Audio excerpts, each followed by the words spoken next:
अस्सलामु अलैकुम नाज़रीन।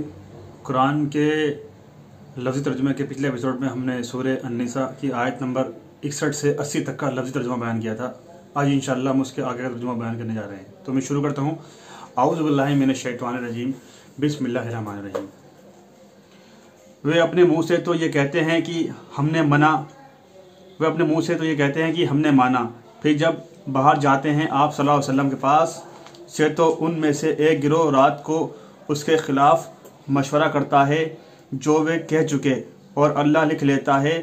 और जो वे रात को मशवरे करते हैं आप सल्लल्लाहु अलैहि वसल्लम उनसे मुंह फेर लें और अल्लाह पर भरोसा करें, और अल्लाह काफ़ी है कारसाज।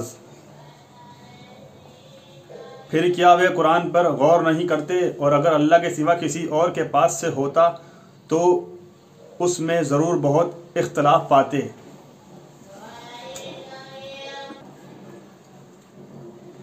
और जब उनके पास कोई अमन की खबर आती है या खौफ की तो उसे मशहूर कर देते हैं, और अगर उसे पहुंचाते रसूल के पास और अपनों में से ज़िम्मेदार लोग तक तो जान लेते उसको वे लोग जो तुम में से सही नतीजा निकाल लिया करते हैं। और अगर अल्लाह का फजल ना होता तुम पर और उसकी रहमत ना होती तो चंद एक के सिवा तुम शैतान के पीछे लग जाते। बस आप सल्लल्लाहु अलैहि वसल्लम अल्लाह की राह में लड़ें। आप सल्लल्लाहु अलैहि वसल्लम जिम्मेदार नहीं मगर अपनी जान के, और मोमिनों को उभारें। करीब है कि अल्लाह रोक दे काफिरों की जंग का जोर, और अल्लाह की जंग सख्त तरीन है और उसकी सज़ा सबसे सख्त है। जो कोई नेक बात में सिफारिश करे उसके लिए उससे हिस्सा होगा, और जो कोई सिफारिश करे बुरी बात में उसको उसका बोझ हिस्सा मिलेगा, और अल्लाह हर चीज़ पर कुदरत रखने वाला है। और जब तुम्हें कोई दुआ दे सलाम करे तो तुम उससे बेहतर दुआ दो या वही कह दो, बेशक अल्लाह हर चीज़ का हिसाब करने वाला है। अल्लाह के सिवा कोई इबादत के लायक नहीं, वे ज़रूर तुम्हें क़यामत के दिन इकट्ठा करेगा जिसमें कोई शक नहीं, और कौन ज़्यादा सच्चा है बात में अल्लाह से। सो तुम्हें क्या हो गया है, मुनाफिकीन के बारे में दो गिरोह हो रहे हो, और अल्लाह ने उन्हें औंधा कर दिया उसके सबब जो उन्होंने किया। क्या तुम चाहते हो कि उसे राह पर लाओ जिसको अल्लाह ने गुमराह किया, और जिसको अल्लाह गुमराह करे तुम हरगिज़ उसके लिए कोई राह ना पाओगे। वे चाहते हैं कि काश तुम भी काफिर हो जाओ जैसे वे काफिर हुए, तो तुम उनके बराबर हो जाओ। बस तुम उनमें से किसी को दोस्त ना बनाओ यहाँ तक कि वे हिजरत करें अल्लाह की राह में। फिर अगर वे मुंह मोड़ें तो तुम जहाँ कहीं उन्हें पाओ पकड़ो और कत्ल करो, और उनमें से किसी को ना दोस्त बनाओ ना मददगार। मगर जो लोग ताल्लुक़ रखते हैं ऐसी कौम से कि तुम्हारे और उनके दरमियान मुआहिदा है, या तुम्हारे पास आए इस हाल में कि तंग हो गए उनके दिल इस बात से कि तुमसे लड़ें या अपनी कौम से लड़ें, और अगर अल्लाह चाहता तो उन्हें मुसल्लत कर देता तुम पर और वे तुमसे ज़रूर लड़ते। फिर अगर वे तुमसे किनारा कश रहें फिर तुमसे ना लड़ें और तुम्हारी तरफ सुलह का पैगाम डालें तो अल्लाह ने तुम्हारे लिए उन पर सताने की कोई राह नहीं रखी। अब तुम और लोग पाओगे जो चाहते हैं कि वे तुमसे भी अमन में रहें और अपनी कौम से भी अमन में रहें।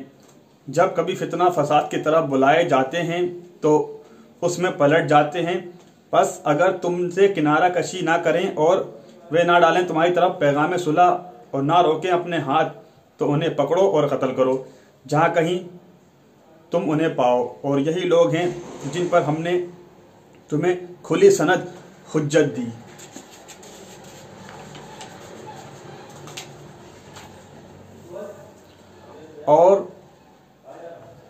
और नहीं किसी मुसलमान को शोभा देता कि वे किसी मुसलमान को कत्ल करे मगर गलती से, और जो किसी मुसलमान को कत्ल कर दे गलती से तो वह एक ग़ुलाम आज़ाद करे और खून बहा उसके वारिसों के हवाले करे, मगर यह कि वे माफ़ कर दे। फिर अगर वे तुम्हारी दुश्मन कौम से हो और वे खुद मुसलमान हो तो आज़ाद करे एक मुसलमान ग़ुलाम, और अगर ऐसी कौम से हो कि उनके और तुम्हारे दरमियान मुआहिदा है तो खून बहा उसके वारिसों के हवाले करे और आज़ाद करे एक मुसलमान गुलाम। सो जो ना पाए मैसर ना हो तो 2 माह लगातार रोज़े रखे। ये अल्लाह से तौबा करने का तरीका है और अल्लाह जानने वाला हिकमत वाला है। और जो कोई किसी मुसलमान को जानबूझकर कत्ल कर दे तो उसकी सज़ा जहन्नम में, वे हमेशा रहेगा उसमें और उस पर अल्लाह का गज़ब होगा और उसकी लानत, और उसके लिए अल्लाह ने बड़ा अजाब तैयार कर रखा है।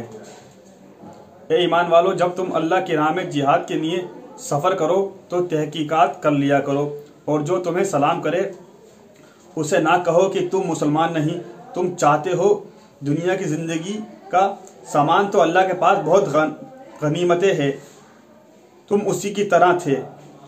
इससे पहले तो अल्लाह ने तुम पर एहसान किया, तो तहकीक कर लिया करो, बेशक जो तुम करते हो उससे अल्लाह खूब बाखबर है। बग़ैर